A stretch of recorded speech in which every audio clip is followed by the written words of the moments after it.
Hello everyone, welcome back to our YouTube channel Inside Scholar Academy. तो कैसे हैं आप? आई होप सब अच्छे होंगे। हमारा चैप्टर चल रहा था 10th क्लास का human I and colourful world. इसका एक लेक्चर हो गया है। उस लेक्चर में आपको बताया था ह्यूमन आई के बारे में, ह्यूमन आई क्या होती है, उसके डिजीज क्या होते हैं और उनके करेक्शन कैसे करा जाता है, उनको सही कैसे किया जाता है। सारी चीज़ें हमने पढ़ी थी ह्यूमन आई में, है ना। मायोपिया पढ़ा था, हाइपरमेट्रोपिया पढ़ा था, प्रेसबायोपिया पढ़ा था, ये सारी चीज़ें पढ़ी थी। ठीक है भाई, ह्यूमन आई हो गया था। आपने पावर ऑफ अकोमोडेशन भी पढ़ा। ह्यूमन आई के कुछ टाइप्स थे, मतलब कुछ प्रॉपर्टीज थी, वो भी आपको बताई क्या क्या होता है ह्यूमन आई से। ठीक है, उसके कुछ पार्ट्स होते हैं, वो भी आपको बताए क्या होते हैं। ठीक है, और उसके बाद डिफेक्ट बताए जो ह्यूमन आई में होते हैं और उनके करेक्शन बताए कैसे कैसे उनका करेक्शन किया जाता है ना।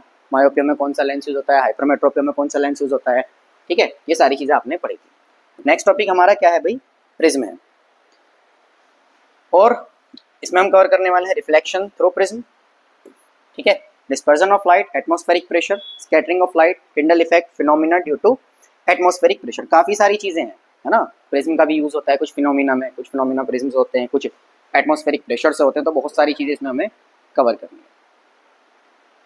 चलिए भाई, टॉपिक क्या है भाई हमारा? प्रिज्म।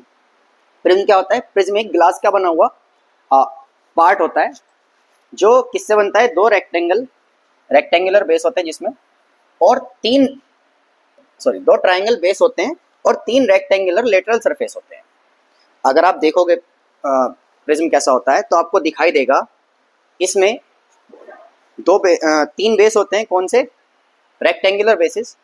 देखिए, एक नीचे बेस है, एक साइड में आ गया और एक उधर चला गया पीछे की तरफ। तीन रेक्टेंगुलर बेसिस हैं और दो ट्राइंगुलर है। एक ये फ्रंट, ये ट्राइंगल है, और इसके जस्ट पीछे एक और होगा, वो ट्राइंगल है। ठीक है, तो जो हमें पढ़ना है, स्टडी करनी है, वो ट्राइंगुलर प्रिज्म की ही करनी है। ट्राइंगुलर प्रिज्म के बारे में पढ़ना है कि क्या होता है। ठीक है, क्या होता है भाई, कैसे बनता है? उसमें तीन रेक्टेंगुलर सरफेस होते हैं और दो ट्राइंगुलर सरफेस होते हैं, बेस होते हैं बोल सकते हैं आप, है ना। ऐसे देखो, सामने से तो ट्राइंगल दिखाई देगा, पीछे से देखोगे तो भी ट्राइंगल दिखाई देगा। ऐसे करके बना होगा, नीचे एक रेक्टेंगल होगा और साइड में दो रेक्टेंगल होंगे, उनसे मिलकर बना होता है क्या? प्रिज्म। क्या है भाई prism? Prism is a piece of glass और अदर ट्रांसपेरेंट मटेरियल। या तो ग्लास का पीस होता है या किसी और ट्रांसपेरेंट मटेरियल से बनाया जाता है प्रिज्म को। ठीक है भाई, आगे क्या है? प्रिज्म यूज्ड टू सेपरेट और scatter light into it's components colour. आप सभी ने सुना होगा कि लाइट जो होती है वो 7 कलर से मिलकर बनती है। उसको बोलते हैं scattering of light. Dispersion of light भी पढ़ते हैं, स्कैटरिंग ऑफ लाइट बोलेंगे, वो आगे हो गया। ठीक है, फैलना ही होता है, 7 कलर में फैल जाती है, ऐसे बोलते हैं ना। अलग अलग 7 कंपोनेंट हो जाते हैं कलर के। जैसे रेनबो देखा होगा आपने, रेनबो में 7 कलर्स होते हैं, है ना। ये सारा फिनोमिना बताने वाले कौन थे भाई? इसको बताने वाले थे आइजैक न्यूटन। मैंने बताया न्यूटन कहीं पीछा नहीं छोड़ेंगे, बहुत सारी जगह पर है। आप 10th में पढ़िए न्यूटन मिलेंगे, 9th में पढ़िए न्यूटन मिलेंगे, 11th में पढ़िए तो न्यूटन मिलेंगे, 12th में भी मिलेंगे, सब जगह मिलेंगे, ये पीछा नहीं छोड़ने वाले। ठीक है भाई, तो इसको बताने वाले थे सबसे पहले Isaac Newton. Sir Isaac Newton ने बताया था कि जो लाइट होती है वो अपने 7 कलर्स में डिवाइड हो जाती है। तो उसको डिवाइड करने के लिए हम किसका यूज करते हैं? प्रिज्म का यूज करते हैं। ठीक है भाई, देखेंगे हम आगे डीपली इसके बारे में क्या क्या होता है। In order to study the polarization, dispersion and refraction of light. अच्छा, ये टॉपिक अब नहीं आता, पहले हुआ करता था, पोलराइजेशन ऑफ लाइट। ठीक है भाई, डिस्पर्जन ऑफ लाइट क्या होता है ये हम बताएंगे। रिफ्लेक्शन ऑफ लाइट भी पढ़ाएंगे हम प्रिज्म से। ठीक है भाई, और frequently employed in physics experiment. Prism जो है वो बहुत ज्यादा यूज होता है कहाँ पर? एक्सपेरिमेंट्स में। जो एक्सपेरिमेंट करते हैं ना, फिजिकल एक्सपेरिमेंट करते हैं लाइट से रिलेटेड, तो हमारा बहुत ज्यादा यूज होता है किसका? प्रिज्म का होता है। ठीक है भाई, मैंने बताया प्रिज्म क्या है। प्रिज्म एक ग्लास का पीस है जो दो ट्राइंगुलर और तीन रेक्टेंगुलर पार्ट से मिलकर बना है। दो ट्राइंगुलर सरफेस होते हैं और तीन रेक्टेंगुलर सरफेस होते हैं। मैंने आपको बताया कैसे कैसे होते हैं। ठीक है, prism is a piece of glass और अदर ट्रांसपेरेंट मटेरियल। ट्रांसपेरेंट होता है क्योंकि ट्रांसपेरेंट नहीं होगा तो इसमें से लाइट का रिफ्रैक्शन नहीं होगा। ठीक है भाई, prism is use to separate और scatter light into its component colour. Prism का जो यूज किया जाता है वो किया जाता है लाइट को उसके 7 कलर में डिवाइड करने के लिए। ठीक है, आगे है in order to study the polarization, dispersion and refraction of light, prism are frequently employed in physics experiments. Physics के जो एक्सपेरिमेंट होते हैं लाइट से रिलेटेड, कुछ भी हो, पोलराइजेशन हो, डिस्पर्जन हो, रिफ्रैक्शन हो, ये बहुत सारी चीज़ें होती हैं जो लाइट से रिलेट करती हैं, तो उनमें हम प्रिज्म का बहुत ज़्यादा यूज़ करते हैं। ठीक है भाई, ठीक है। प्रिज्म के कुछ टाइप्स हैं, मैंने बताया ट्रायंगुलर प्रिज्म के बारे में हम पढ़ेंगे। देखो ये एक रेक्टेंगुलर सरफेस, ठीक है, ये दूसरा रेक्टेंगुलर सरफेस, और एक नीचे बना हुआ है तीसरा रेक्टेंगुलर सरफेस। ठीक है भाई, एक इधर की तरफ ऐसे बना हुआ है ना, ऐसे जुड़ा हुआ होता है, तो एक ये वाला सरफेस होगा रेक्टेंगुलर, एक ये वाला सरफेस होगा रेक्टेंगुलर, एक नीचे बना हुआ होता है वो सरफेस होगा रेक्टेंगुलर। ऐसे पूरा ग्लास का बना होता है इस तरह से। सामने जो सरफेस दिखाई देगा वो ट्रायंगुलर होगा, और जो पीछे की तरफ होगा वो ट्रायंगुलर। देखो इस तरह से बनाया मैंने, तो यहाँ जो होगा वो ट्रायंगल होगा, और जो पीछे की तरफ होगा वो भी क्या होगा, ट्रायंगल होगा। ठीक है भाई। स्क्वायर प्रिज्म होते हैं, इनका यूज हमारे सिलेबस में नहीं है। पेंटागोनल होते हैं, ठीक है, रेक्टेंगुलर होता है, हेक्सागोनल होता है, और ट्रेपेजॉइडल होता है। ये सब होते हैं, लेकिन इनका कहीं 10th क्लास में यूज नहीं है, हमें सिर्फ और सिर्फ इसकी स्टडी करनी है। It's important for us, only it's important, बस यही इम्पोर्टेंट है, बाकी हम किसी के बारे में नहीं पढ़ेंगे। ठीक है भाई। क्या है हमारा, refraction of light through a prism. Prism से लाइट का रिफ्रैक्शन कैसे होता है। ठीक है भाई, देखिए, imagine a triangular glass prism, एक ट्रायंगुलर ग्लास प्रिज्म इमेजिन कर लिया, ये रहा। ठीक है, आगे क्या बोला है, with 2 triangular basis and 3 rectangular lateral surfaces.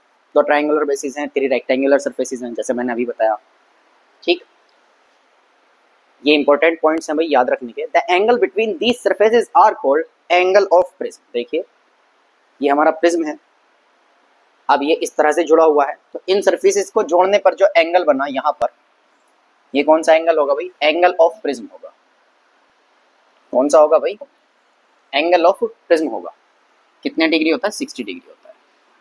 ठीक है, आगे क्या बोला है, where a ray of light enters the prism from the air at the first surface A B, it bends toward the normal. अब देखिए इसमें कुछ सरफेसेस हैं हमारे, मैंने बताया एक सरफेस ये रहा, एक ये रहा, तीसरा नीचे ढक गया, एक आगे होगा एक पीछे होगा, उससे कोई मतलब नहीं। ऐसे ना प्रिज्म को पकड़ेंगे, इधर से लाइट जाएगी अंदर, एंटर होगी। ठीक है, अब जैसे एंटर होगी तो क्या होगा, जो जाने वाली रे होती है वो हम सबको पता है कौन सी होती है भाई, इंसिडेंट रे होती है।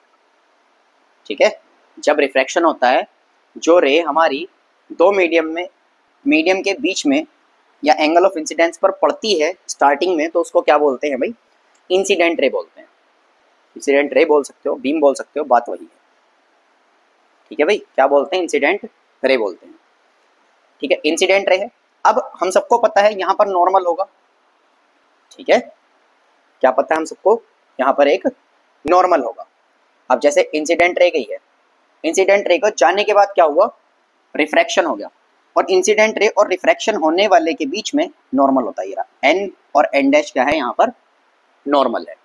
ऐसे गई, अब ये ऐसे जाके बैंड हो गई। बैंड क्यों हुई, उसका भी रीजन है। यहाँ पर क्या है, सब एयर है, सब एयर है, और इसके अंदर क्या है, ये ग्लास का बना हुआ है। जैसे हमने अभी पढ़ा कि या तो किसी ट्रांसपेरेंट मटेरियल का बना होगा या ग्लास का बना होगा। सिंपल सी बात है, एक एयर है एक गिलास है। हमने मीडियम पढ़े थे, एक डेंसर मीडियम होता है और एक रेयर मीडियम होता है। ठीक है, तो एयर कैसा मीडियम होगा, यहाँ पर अगर मैं एयर की बात करूं तो ये एक रेयर मीडियम है। कैसा मीडियम है भाई, रेयर मीडियम। और जो ग्लास है वो कैसा मीडियम है, एक डेंसर मीडियम है। ठीक है भाई, डेंस मीडियम है और ये रेयर मीडियम है। जब कभी रे ऑफ लाइट, हमने पढ़ा है, एक डेंस मीडियम, रेयर मीडियम से डेंस मीडियम में एंटर होती है, तो वो नॉर्मल की तरफ झुक जाती है, बेंड हो जाती है। ये भी नॉर्मल था हमारा, तो ये क्या हुआ, इसको जाना था ऐसे सीधा, बिल्कुल देखो सीधी जा रही है, सीधी जा रही है, सीधी जा रही है, ऐसे सीधी जानी थी। ठीक है, ये वाली जो रे दिख रही है आपको, ये वाली अलग कलर से दिखा देता हूँ, जो ये वाली रे है, यहाँ जाना था इसको, लेकिन यहाँ नहीं जा पाई। क्यों नहीं जा पाई, क्योंकि ये एक मीडियम से दूसरे मीडियम में गई, और मीडियम कैसा था, रेयर, और रेयर मीडियम से किस में गई, डेंसर मीडियम में। जब रेयर से डेंसर मीडियम में जाएगी तो क्या होगा, वो नॉर्मल की तरफ बेंड हो जाएगी। ठीक है भाई, नॉर्मल की तरफ बेंड हो गई। इतना समझ आया। नॉर्मल और इंसिडेंट रे के बीच में जो एंगल बनता है वो हम सबको पता है होता है एंगल ऑफ इंसिडेंस। ठीक है, क्या बनता है भाई? एंगल ऑफ इंसिडेंस, ये लिखा हुआ है angle I, angle of incidence. ठीक है, चलिए आगे देखते हैं। It bends toward the normal, मैंने बताया क्यों बेंड होगी, क्योंकि जो हमारा एंगल है, मतलब जो हमारा मीडियम है वो रेयर से डेंसर मीडियम में गई है, इसलिए वो कैसे हो जाएगी? बेंड हो जाएगी। ठीक है भाई, चलिए आगे देखते हैं। As the ray exist through the second surface AC and passes from glass to air, it bends away from the normal. अब देखो ये इसके अंदर चल रही है सीधी सीधी सीधी, हमें पता है कि लाइट जो चलती है वो सीधी चलती है। ठीक है भाई, अच्छा यहाँ पर क्या हुआ? रिफ्रैक्शन हुआ, रिफ्रैक्शन हुआ ना, देखो इंसिडेंट रह गई, रिफ्रैक्शन हुआ, तो यहाँ पर बनेगा एंगल R, जिसको बोलते हैं एंगल ऑफ रिफ्रैक्शन। सबको पता है ये क्या होता है? Angle R angle of refraction होता है। ठीक है, अब रिफ्रैक्शन हुआ है, सीधी जा रही है, सीधी जा रही है, सीधी जा रही है ना। अब जब जैसे यहाँ पर गई तो यहाँ पर एक नॉर्मल बनेगा भाई, परपेंडिकुलर बनेगा सरफेस के। तो सिंपल सी बात है, ये हमारा सरफेस है, इसके परपेंडिकुलर नॉर्मल होगा, ये हमारा सरफेस है, इसके परपेंडिकुलर नॉर्मल होगा। नॉर्मल है हमारा M और M डैश। तो अब ये ऐसे जा रही है तो ये नॉर्मल से दूर हटेगी, इसको सीधा जाना था। देखो मैं फिर से बना रहा हूँ, जाना कहाँ था? इसको जस्ट सीधा जाना था ऐसे, लेकिन ये नहीं जा पाएगी। क्यों नहीं जा पाएगी? क्योंकि अब ये एक डेंसर मीडियम से रेयर मीडियम में गई है। जब रे एक डेंसर मीडियम से रेयर मीडियम में जाती है तो क्या होता है? वो नॉर्मल से दूर हट जाती है, तो उसका पाथ कैसा हो जाएगा? वो नॉर्मल से दूर हो जाएगा। ठीक है भाई, इतना समझ आया? अब ये नॉर्मल से दूर हट गई, वरना नॉर्मल की तरफ जाती। देखो सीधी जा रही है, या तो ये इधर को जाती या ये इधर को जाती। अब ये इधर किस लिए गई? नीचे की तरफ, नीचे की तरफ गई, क्योंकि यहाँ पर जो मीडियम है वो रेयर है और ये वाला जो मीडियम है वो कैसा है? डेंसर है। ठीक है, जो प्रिज्म है वो एक डेंसर मीडियम है और जो एयर है वो एक रेयर मीडियम है। ये हम पढ़ चुके हैं, air is the every medium with respect to air is denser. मतलब कि जितने भी मीडियम है, अगर हम एयर के रेस्पेक्ट में उनको देखें तो वो सब डेंसर मीडियम है। ठीक है भाई, चलिए तो यहाँ पर भी क्या बनेगा? एंगल ऑफ रिफ्रैक्शन बना हुआ है। जैसे ये बाहर जाएगी तो अब देखो, पहली बार थी इंसिडेंट रे, उसके बाद हो गई रिफ्रैक्टिव रे बोल सकता हूँ मैं इसको, रिफ्रैक्टिव रे हमें पता है, ये रिफ्रैक्टेड बोल देते हैं, रिफ्रैक्टेड रे। और उसके बाद जब ये बाहर जाएगी तो ये बन जाएगी एमरजेंस रे। क्या बन जाएगी भाई? एमरजेंस रे। और नॉर्मल और इसके बीच में जो एंगल बनेगा वो रिफ्रैक्टेड है, क्योंकि ये रिफ्रैक्टेड रे थी, अब बाहर जाकर रिफ्रैक्टेड तो रहेगी नहीं। सिंपल सी बात है भाई, यहाँ से गई, ये इंसिडेंट है, अब ये रिफ्रैक्टेड हो गई, रिफ्रैक्टेड बाहर जाएगी तो रिफ्रैक्टेड तो ऑब्वियसली नहीं रहेगी, डबल रिफ्लेक्शन होगा, तो उस रे को क्या बोलते हैं? एमरजेंट रे बोलते हैं। ठीक है भाई, और वहां पर जो एंगल बनता है नॉर्मल और एमरजेंट रे के बीच में, उसको बोलते हैं एंगल ऑफ एमरजेंस। ठीक है, आई होप समझ में आया होगा।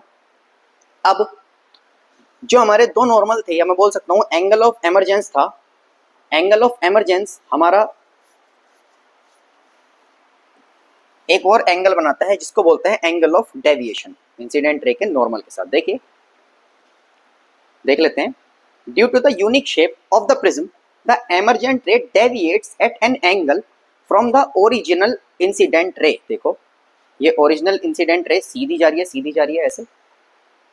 ठीक है, और ये हमारी एमरजेंट रे है, ये रही।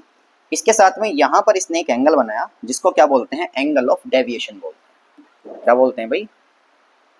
एंगल ऑफ डेविएशन, जिसको D से डिनोट करते हैं। ठीक है, ये हमारा किस किस के बीच में बना हुआ है?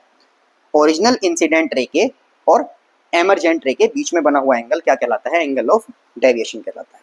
ठीक है भाई, the emergent ray deviates at an angle from the original incident ray which is known as angle of deviation. ठीक है भाई, अगर आपके पास एंगल ऑफ डेविएशन की डेफिनेशन आए, वैसे आती नहीं है, नॉर्मली मैं बस बता रहा हूँ, तो क्या करना है आपको पता होना चाहिए कि जो एमरजेंट रे है वो ओरिजिनल इंसिडेंट रे के साथ एक एंगल बनाती है जिसको बोलते हैं एंगल ऑफ डेविएशन। ठीक है भाई,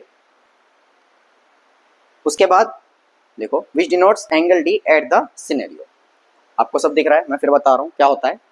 ऐसे होता है, एक इंसिडेंट रे जाती है, अब हमें पता है ये इसके सरफेस से टकराएगी, जब ये यहाँ टकराएगी, टकराने के बाद क्या होगा, इसका रिफ्रैक्शन होगा। अब हम सबको पता है जब किसी रेयर मीडियम से किसी डेंसर मीडियम में कोई रे ऑफ लाइट जाती है तो वो क्या होती है, नॉर्मल से दूर हट जाती है, सॉरी नॉर्मल की तरफ झुक जाती है, नॉर्मल से दूर नहीं हटती, नॉर्मल की तरफ झुक जाती है। जाना इसको सीधा था लेकिन ये नॉर्मल है, नॉर्मल की तरफ झुक जाएगी। अब ये सीधी जाती रहेगी, सबको पता है लाइट एक स्ट्रेट लाइन में ट्रेवल करती है, रिफ्रैक्शन हो गया लेकिन फिर भी वो सीधी चलेगी। अब यहाँ से ये सीधी चलती जा रही है, सीधे जाते जाते क्या होगा, अब इसको बाहर एक दूसरे मीडियम में जाना है। अब देखते हैं गिलास जो है वो कैसा मीडियम है, डेंसर मीडियम है, और जो एयर है वो कैसा मीडियम है, वो एक रेयर मीडियम है। अब ये एक डेंसर मीडियम से रेयर मीडियम में ट्रेवल करेगी तो नॉर्मल से दूर हट जाएगी, ठीक है। इंसिडेंट रे और रिफ्रैक्टेड रे के बीच में जो एंगल, मतलब इंसिडेंट रे का तो पता ही है, एंगल ऑफ इंसिडेंट होता है फर्स्ट रिफ्रैक्शन में, पहली बार रिफ्रैक्शन होगा, angle of incident and angle of refraction, ये हम पढ़ते आए। जब दोबारा रिफ्रैक्शन होगा तो यहाँ पर बनने वाला एंगल होगा angle of refraction, angle R is angle of refraction, दोनों ही कंडीशन में, यहाँ पर भी और यहाँ पर भी। उसके बाद इसका रिफ्रैक्शन होगा और ये दूर हट जाएगी सरफेस से, ठीक है, नॉर्मल से दूर हट जाएगी, और वहां पर जो एंगल बनेगा उसको बोलेंगे एंगल ऑफ डेविएशन। क्या बोलेंगे भाई, एंगल ऑफ डेविएशन। जो रे पहले प्रिज्म में एंटर होगी उसको बोलेंगे इंसिडेंट रे, प्रिज्म के अंदर जो रे रहेगी उसको बोलेंगे रिफ्रैक्टेड रे, प्रिज्म से बाहर जो रे निकलेगी उसको बोलेंगे एमर्जेंट रे, ठीक है भाई। आई होप सब क्लियर हुआ होगा। आगे देखते हैं भाई, आगे हमारा टॉपिक आता है डिस्पर्जन ऑफ लाइट। एक मिनट रुकिए भाई, क्या आता है, dispersion of white light by a glass mirror. जब हम ग्लास मिरर से व्हाइट लाइट को ट्रेवल कराते तो क्या होता है, देखो व्हाइट लाइट ट्रेवल कराया, ट्रेवल कराने के बाद क्या होगा, ये व्हाइट लाइट है, ठीक है। अब ये प्रिज्म से टकराई तो ये अपने 7 कंपोनेंट में डिवाइड हो जाती है, 7 रंग में डिवाइड हो जाती है, ठीक है भाई, जिसको हम बोलते हैं डिस्पर्जन ऑफ लाइट, ठीक है। When a ray of white light is incident on a glass prism, it splits the incident white light into a bond of color. The various colors are violet, indigo, blue, green, yellow, orange and red, जिसको बोलते हैं भाई हम VIBGYOR. क्या बोलते हैं, VIBGYOR बोलते हैं, ठीक है। The band of colored components of light beam is called spectrum, ठीक है। और डेफिनेशन है, the splitting of light into its component color are called dispersion. dispersion of light क्या होता है, जब हम लाइट को उसके components कलर में डिवाइड करते हैं तो उसको बोलते हैं dispersion of light। लाइट को उसके 7 कलर्स में components कलर में डिवाइड करने को कहते हैं dispersion of light, ठीक है भाई। और band of colored components of a light beam is called spectrum। ये जो हमारे बैंड दिख रहे हैं ना अलग अलग, red, orange, yellow, green, blue, indigo and violet, ये क्या है भाई, ये सब हैं हमारे स्पेक्ट्रम, ठीक है। तो 7 स्पेक्ट्रम बनते हैं। अब ये कैसे कैसे बनते हैं देखिए, इसके बारे में वैसे लिखा हुआ है आगे, सिंपली मैं बता देता हूँ। वाइट लाइट होती है और वो यहीं से, जब डायग्राम अगर बनाने के लिए आता है तो क्या करते हैं स्टूडेंट, मोस्टली इस तरह से प्रिज्म बनाएंगे ऐसे करके लाइट, और यहाँ से इसके कंपोनेंट्स करने शुरू करेंगे। ऐसा नहीं होता, जो कंपोनेंट्स स्टार्ट होते हैं वो डायरेक्टली यहीं से हो जाते हैं। देखिए ये प्रिज्म है और जब हम इसका डायग्राम बनाते हैं ऐसे लाइट जाएगी और यहीं से इसके कंपोनेंट्स बनने स्टार्ट हो जाएंगे, यहाँ से हल्की हल्की डेविएट्स होगी और आगे जाके ज़्यादा ज़्यादा होने लगेगी, ठीक है भाई। यही रीज़न है कि हमारा जो स्काई होता है वो ब्लू अपीयर होता है हमें, ठीक है, ट्विंकलिंग ऑफ स्टार, बहुत सारी चीज़ें हैं जो डिपेंड करती हैं किस पर, डिस्पर्जन ऑफ लाइट पर, ठीक है। डिस्पर्जन ऑफ लाइट क्या है, कुछ नहीं है, लाइट को उसके कंपोनेंट्स में, कलर के कंपोनेंट्स में डिवाइड करने को बोला जाता है डिस्पर्जन ऑफ लाइट, ठीक है। व्हाइट लाइट रे को उसके 7 कलर में डिवाइड करने को क्या बोलते हैं भाई, डिस्पर्जन ऑफ लाइट बोलते हैं, ठीक है। देखिए different colour of light bend at varies angle relative to the incident ray as they pass through a prism. देखिए क्या होता है, जैसे लाइट जा रही है तो सब कलर अलग अलग दिखाई दे रहे होंगे आपको, तो जितना ज्यादा लाइट मतलब यहाँ पर पड़ी है उसके अकॉर्डिंग आगे जाने पर वो अलग अलग पार्ट में डिवाइड होती है। जिसका एंगल जितना ज़्यादा उतनी कम वो बैंड होगी, मतलब उसकी वेवलेंथ, जिस कलर की वेवलेंथ ज़्यादा होती है वो उतनी कम बैंड होती है, ऐसे याद रखते हैं, ठीक है। जिसकी वेवलेंथ ज़्यादा होती है उसका एंगल ऑफ डेविएशन कम होता है, ठीक है। आगे है, as a result each colours ray emergence along separate parts making them distinct. अलग अलग पाथ्स पे चल रही हैं, देखो, जो उनको क्या बनाती है, अलग अलग बनाती है, ठीक है। सेपरेट पाथ पर चलेगी तभी तो उनके अलग अलग कलर दिखाई देंगे। देखिए, ये अलग पाथ पर गई है, ये अलग पाथ पर गई है, ये येलो अलग पाथ पर गई है, ग्रीन अलग पाथ पर गई है, ब्लू और इंडिगो और वायलेट अलग अलग पाथ पर गई है, ठीक है भाई। This separation of colour forms the band of distinct hues that we observe in spectrum.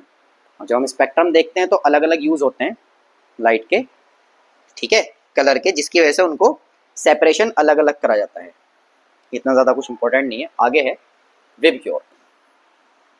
जैसे हमने अभी बताया, विबग्योर क्या है, violet, indigo, blue, green, yellow, orange और रेड, ठीक है। ये फुल फॉर्म होती है, मतलब कलर होते हैं 7 जो हमारे डिस्पर्जन ऑफ लाइट से मिलते हैं। डिस्पर्जन ऑफ लाइट से हमें 7 कलर मिलते हैं जिनको हम शॉर्ट फॉर्म में कहते हैं विबग्योर, ठीक है। यही सेम कलर हमारे रेनबो में होते हैं, अगर आपको पता हो तो। यही सेम कलर हमारे किस में होते हैं भाई, रेनबो में होते हैं। देखिए, angle of deviation is directly inversely proportional to wavelength. जितना ज्यादा एंगल डी होगा उतनी ही कम वेवलेंथ होगी, मतलब जितना ज्यादा लाइट डेविएट होगी उतनी ही कम दूरी पर वो दिखाई देगी। आपने देखा होगा जो रेड होता है मोस्टली करा जाता है डेंजर साइन के लिए, डेंजर बोर्ड साइन होते हैं ना, या स्टॉप साइन होता है, कहीं रुकना है ना, या फिर कहीं आपने रोड पर देखा होगा कि पाथ के लिए यूज करा जाता है कि इधर जाना है भाई, इधर जाना है। वो कौन सा कलर यूज करते हैं, रेड कलर यूज करते हैं। रीजन क्या है, रेड कलर की का जो एंगल होता है वो सबसे कम होता है। देखो, आप ध्यान से देखें, अगर देखिए, यहां से लाइट गई और डेविएट हुई, सबसे कम डेविएशन किसका है, रेड कलर का है। सबसे कम जो झुकी है वो कौन सी झुकी है, रेड झुकी है, ठीक है। अपने पाथ पर जो जितनी कम झुकेगी उसकी वेवलेंथ उतनी ज्यादा होगी। रेड सबसे दूर तक दिखाई देता है, ऑरेंज फिर उससे पास, येलो, ग्रीन, और सबसे कम दूरी तक दिखाई देता है वॉयलेट, ठीक है भाई। चलिए, इतना समझ आया होगा I hope. Red is the least deviates colour as it has the largest longest wavelength. देखो मैंने क्या बताया, रेड जो है वो सबसे कम डेविएट हुआ, इसलिए उसकी वेवलेंथ क्या है, वो बहुत ज्यादा है, ठीक है। Violet is the most deviates colour that it has the smallest wavelength in the visible spectrum. सबसे कम दिखाई देता है वॉयलेट। इतना समझ आया होगा। Recombination of white light. Recombination से क्या मतलब है कि व्हाइट लाइट का दोबारा से बन जाना। देखो, आइजैक न्यूटन मैंने बताया पहले आदमी थे जिन्होंने बताया था कि लाइट में 7 कलर होते हैं, ठीक है। Isaac Newton was the first person to prove that sunlight made up of 7 colour. ये हम पीछे बता चुके हैं आपको। आगे क्या बोला है, he passes sunlight through a glass prism to form a band of 7 colour. ये हमने पीछे पढ़ा है। अभी देखिए ये वाला, उसने व्हाइट लाइट को भेजा था आइजैक न्यूटन सर ने, और उनको उसके बाद उनको मिला था 7 कलर, ठीक है। फिर उन्होंने क्या किया, उनके दिमाग में आइडियाज आते रहते थे, खुराफाती आइडिया आया। उन्होंने सोचा कि जब 7 कलर हो गए, हो सकता है आगे और भी कलर्स हो जाएं, तो उन्होंने क्या किया, एक और प्रिज्म आगे रख दिया। ये एक प्रिज्म था और एक इन्वर्टेड करके, मतलब दूसरे शेप में प्रिज्म आगे रख दिया, जिससे ये वाली लाइट जो है यहाँ से क्या हो सके, पास हो सके, और इनके भी अलग अलग कलर्स बन जाएं, ठीक है।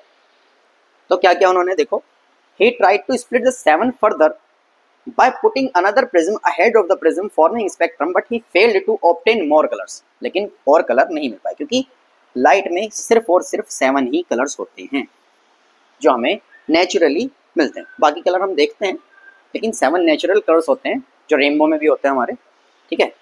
डिस्पर्जन जब लाइट का होता है तो वो 7 कलर में बढ़ जाती है, ठीक है। He formed a spectrum from sunlight and placed on identical but inverted prism in front of the prism, forming the spectrum, all the 7 colors combined by the inverted prism and emerged as white light। मैंने बताया उन्होंने क्या किया, बड़ा दिमाग चलता था उनका, उनके दिमाग में एक आइडिया आया, उन्होंने एक प्रिज्म को आगे रखा दूसरे को, देखो ये P1 पहला प्रिज्म है और ये दूसरा प्रिज्म है, एक और प्रिज्म उन्होंने रखा और सोचा कि मुझे 7 मिल गए, हो सकता है इनमें एक एक कलर से 7 7 और मिल जाए। लेकिन क्या हुआ, एज अ रिजल्ट उनको क्या मिला कि ये जो लाइट यहाँ पर 7 कलर में डिवाइड हो रही थी वो वापस से वाइट बन जाती है। अगर हम दूसरे प्रिज्म का यूज करें तो वो 7 के 7 कलर एक जगह इकट्ठे होने के बाद क्या बना देते हैं, व्हाइट लाइट बना देते हैं। ठीक है भाई, आगे हमारा टॉपिक है रेनबो फॉर्मेशन। रेनबो कैसे बनता है भाई, बहुत सिंपल है रेनबो का।